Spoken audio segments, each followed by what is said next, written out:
Cuma temanya yang agak menurut saya itu nggak pas ya.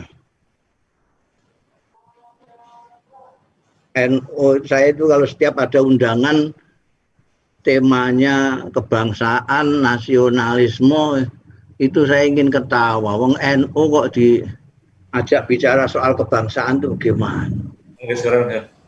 Mungkin Anda sekalian ini, terutama anak-anak ini ya dari PCNU, ini belum pernah baca bukunya seorang wartawan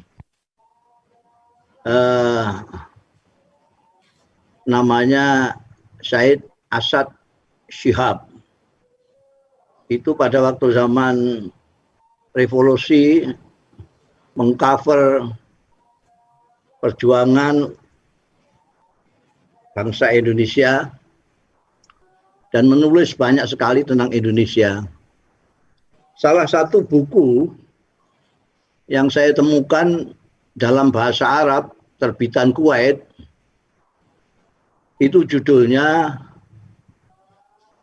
Al-Allamah Muhammad Hashim Asy'ari Wadi'u Labinati Istiqlali Indonesia. Itu sudah saya terjemahkan beberapa tahun yang lalu. Karena menarik sekali. Buku itu judulnya saja sudah menarik sekali. Al-Allamah Muhammad Hashim Asy'ari Wadi'u Labinati Istiqlali Indonesia. Maha Kiai Muhammad Hashim Asy'ari, peletak batu pertama kemerdekaan Indonesia. Suatu ketika saya ini juga pelukis meskipun dipanggil Kiai. Pernah jadi Rois Am, bukan hanya Rois saja. Saya pernah jadi Rois Am. Saya tahu PCNL, ya tak tahu itu saudara Gufron itu. Bukan hanya Rois Am pernah. Tapi saya juga pelukis. Pernah saya melihat pameran lukisan. Lukisan itu macam-macam, ada kuda, pemandangan segala macam, ada cewek. Di tengah-tengah banyak lukisan yang indah-indah itu ada lukisan yang sangat indah, besar sekali. Itu sosoknya Hadratus Syekh Hashim Asy'ari. Di bawahnya cucunya Kiai Haji Abdurrahman Wahid.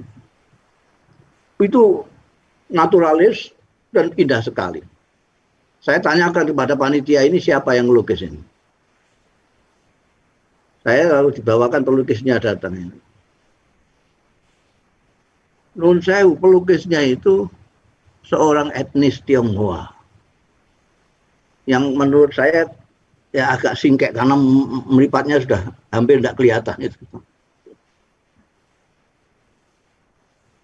Saya tanya, sampean kok ngelukis ini nih, kenapa sampean ngelukis ini? Dia jawabnya mengagetkan saya.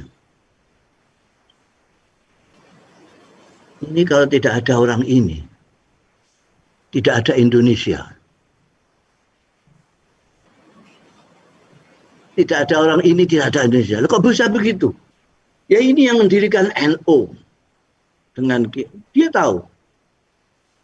Dan dia malah ngajak saya mau, mari kalau bersama-sama saya bersiap untuk menelusuri sejarah kemerdekaan kita dari awal. Nanti kita lagi-lagi akan ketemu kepada kiai-kiai pesantren yang mendirikan Nahdlatul Ulama itu. Karena itu ketika saya berpidato, ketika menerima anugerah Iyab Tanhim, saya mengatakan saya itu tidak, saya dibilang saya ini nasionalisme segala macam lah. Saya bilang saya itu nggak ngerti nasionalisme. Mungkin kalau Gus Dur ngerti nasionalisme itu, karena beliau itu intelektual, dia sekolah formal sampai tinggi. Lah saya ini orang pondok pesantren, tidak pernah sekolah formal. Tidak seperti Dr. Helmi. Saya ini pesantren intelek kendilen betul. Tidak pernah makan sekolah. Jadi saya tidak tahu nasionalisme. Nasionalisme itu kan istilah barat itu. Saya cuma karena saya diberitahu kiai-kiai saya pesantren, di pesantren itu bahwa Indonesia ini adalah rumahmu, jaga. Itu tak tampak. Jadi maka selama masih ada pesantren, selama masih ada NU, Indonesia insya Allah selamat. Karena ada orang yang dengan cerdas mengatakan bahwa Indonesia adalah rumahku. Saya selalu mengatakan orang NU itu adalah orang Indonesia yang beragama Islam. Bukan orang Islam yang kebetulan di Indonesia. Orang NU itu bukan turis. Orang NU itu orang Indonesia yang beragama Islam. Karena itu kalau Anda baca sejarahnya Hadratus Syekh Hasyim Asy'ari, Kiai Wahab Hasbullah, Kiai Bisri Samsuri, dan kiai-kiai pesantren, Mbah Maksum, banyak sekali mbah-mbah kita yang dulu sekolah di Mekah Al-Mukarramah, ngaji di sana, itu mereka punya kebiasaan untuk munajat di tempat mustajab itu, di antara pintu dan Hajar Aswad itu, multazam itu. Doa yang selalu mereka panjatkan yang utama adalah untuk Indonesia.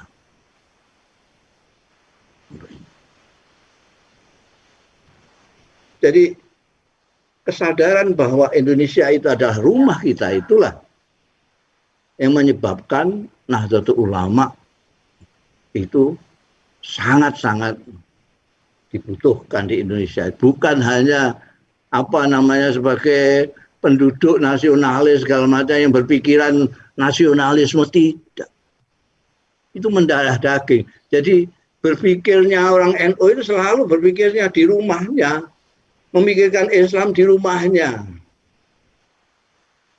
Karena itu tidak ada seperti NU ini, dia bisa bergaul dengan siapa saja di Indonesia ini. Jadi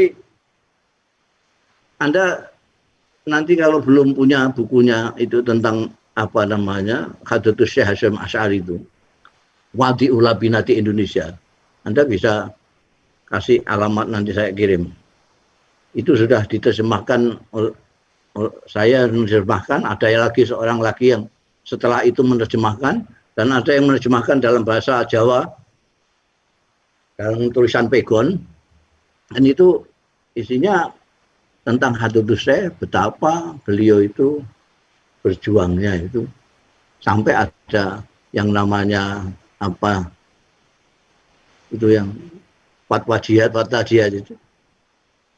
itu 10 November itu siapa yang gugur banyak di sana? Santri-santri.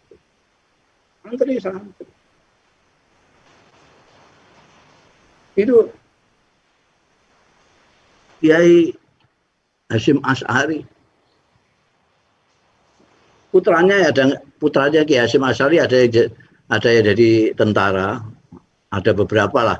Tapi yang terkenal menjadi ketua NU segala macam itu Allahyarham Pak Kiai Yusuf Hasyim. Itu pada waktu 10 November itu ceritanya ketika ditinggal untuk berangkat berjuang itu, Mbah Hasyim, coba aku lihat pistolnya itu caranya nembakkan bagaimana caranya masang ini. Wah, bisa saya sudah tinggal. Bisa pakai ini. Itu untuk rumahnya ini Indonesia. Jadi kalau ada orang NU tidak merasa bahwa Indonesia ini rumahnya, yaitu bahasa Jawanya lali weton. Kalau Jawa ini lali weton. Jadi dia perlu diingatkan. perlu diingat.